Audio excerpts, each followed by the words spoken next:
Journey to Freedom.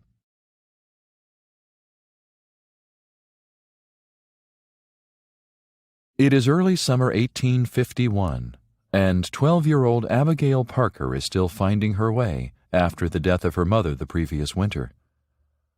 Her father has recently made their Massachusetts farm a station on the Underground Railroad, and the two nervously await their first delivery of people on their way to Canada to escape slavery.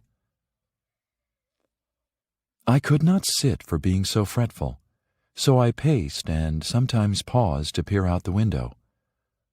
Mother often said, "Patience is bitter, but its fruit is sweet."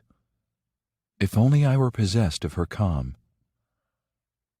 "I see no sign of our 4 guests," Papa announced as he returned from checking outdoors, fueling my fears that they had met with misfortune. Just then, a sudden knock sounded, and my heart took to pounding as Papa opened the door to 2 weary women on the stoop.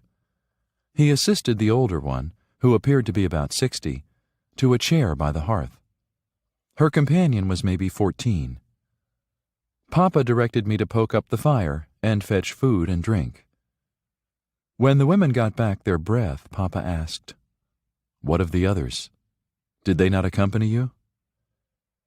"Just Nellis and me," the girl declared, and the older woman presented a letter.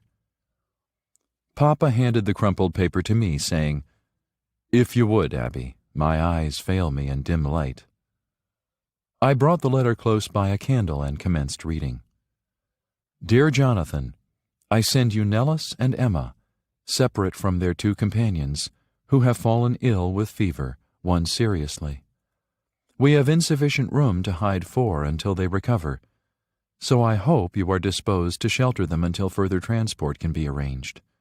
Respectfully, Jacob." Papa nodded and said, "We must see to their safety and comfort." I guided them to the attic hiding place and wished them a peaceful night.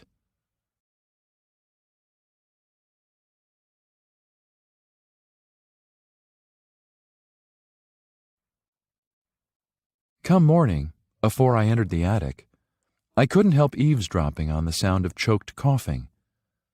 Once inside, I shuddered when I saw Nellis's gaunt face. So ill she looked. "I fear it's the fever," she gasped. I summoned Papa, pleading, "She needs a doctor." "Think of the risk," he scolded. "The new law allows slave catchers to come all this way north, and if we're found harboring Nellis and Emma, well, retaliation could be grave. We must tend to this ourselves." "But I lack Mother's know-how for curing," I whispered. "Back in Virginia, Nellis told me about some fever herbs," Emma spoke up. "You daren't go out, Emma," Papa cautioned. "But Abby can procure what you need." I felt near fainting, but he was resolved. "Remember," he said to me, "the fields have eyes, and the woods have ears. Take care how you act and speak, so as not to arouse suspicion." I left in haste with my basket, rehearsing Emma's words about the needed herb. "Grows on edges of clearings, by streams or marshes, has dull white flowers, wrinkled leaves, and stout stem." My search seemed endless, but finally I spied some flowers seeming to match Emma's description. I plucked the plant and some familiar mint that I knew for sure by its smell. As I hurried home, I met our neighbor Mr. Carrington coming opposite. "Where to in such a hurry, Miss Abigail?" Undaunted, I spun a tale about hunting up mint for Mother's special cake recipe, and my voice was wondrous calm as I presented a sprig for the missus. Once he'd nodded thanks and continued on, I commenced to breathe again.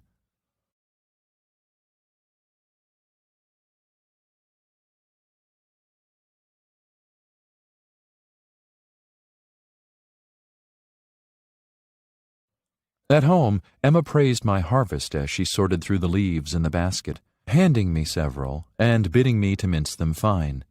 Then she smiled. "Mint, that's good. We'll add some to mend the taste of the fever tea." After Nellis drank the tea, she reclined in a comfortable doze. Emma and I watched over her, and before long we fell into voicing our worries. My own desperation from missing Mother was deeply felt and true, but I could barely fathom Emma's fortitude in facing the rigors of slavery, as she told them. I confessed my doubt of ever being able to bear such hardships as those. "It's why folks come together. Problems shared be problems halved," said Emma, smiling. "You'll soon enough have the strength of a grown lady like your mamma." Nellis's fever broke that night. As she and Emma prepared to continue their journey, they pledged infinite gratitude to Papa and me. Though sad to see them go, I wished them safe passage, and I thanked Emma for aiding me so in my own journey.